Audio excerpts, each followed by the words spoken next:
નમસ્કાર દર્શક મિત્રો, મિરર ઓફ ધી વર્લ્ડ ન્યૂઝમાં આપ સૌનું હાર્દિક સ્વાગત છે। સાવલીનગર ખાતે ગુજરાત સરકાર દ્વારા સ્વર્ણિમ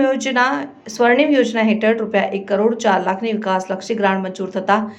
સદર નાણાંથી સાવલી પાલિકાના સત્તાધીશો દ્વારા સાવલીનગરના મેઇન બજાર, ડિલાઇટ સ્ટોરથી નવા બસ સ્ટેન્ડ, દામાજીના ડેરા સુધી આરસીસી રોડ મંજૂર કરતા ઉપરોક્ત રોડ 500 મીટર લાંબો, 45 મીટર પહોળો બનેલ છે। રોડની કામગીરી પૂર્ણ થતા સાવલી ડેસરના યુવા કર્મશીલ કાર્યશીલ ધારાસભ્ય કેતનભાઈ નામદારના હસ્તે સાંજે 6 વાગે લોકાર્પણનો કાર્યક્રમ યોજાયો, જેમાં સાવલીનગરના ગ્રામજનો અને નગરપાલિકાના સત્તાધીશોએ ધારાસભ્ય કેતનભાઈ નામદારની લોકાર્પણ સ્થળે તેઓનું ફટાકડાની રમઝટથી ફૂલહારથી ભવ્ય સ્વાગત કરવામાં આવ્યું હતું। ધારાસભ્યએ આ પ્રસંગે સૌપ્રથમ સાવલીના વિકાસમાં ભાગી થવા બદલ મુખ્યમંત્રી તથા રાજ્ય સરકારનો આભાર વ્યક્ત કરેલ અને તેઓએ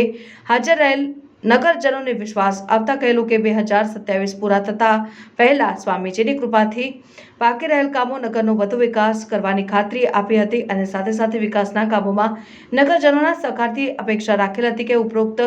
વેપારી મંડળ તથા નગરના નગરજનોને ધારાસભ્યનું ફૂલહારથી સ્વાગત કરેલું હતું। કાર્યક્રમ સાવલી નગરપાલિકા ચીફ ઓફિસર સંજયભાઈ તથા પાલિકા પ્રમુખ હર્ષભાઈ, પાલિકા ઉપપ્રમુખ ચેતનભાઈ દવે, પાલિકા વિરોધ પક્ષના નેતા હસુભાઈ પટેલ, નગર ભાજપ પ્રમુખ रुचित श्रॉफ, मंत्री अंकित राणा तथा मोटी संख्याમાં નગરજનો ઉપસ્થિત રહ્યા હતા અને કાર્યક્રમને સફળ બનાવ્યો હતો।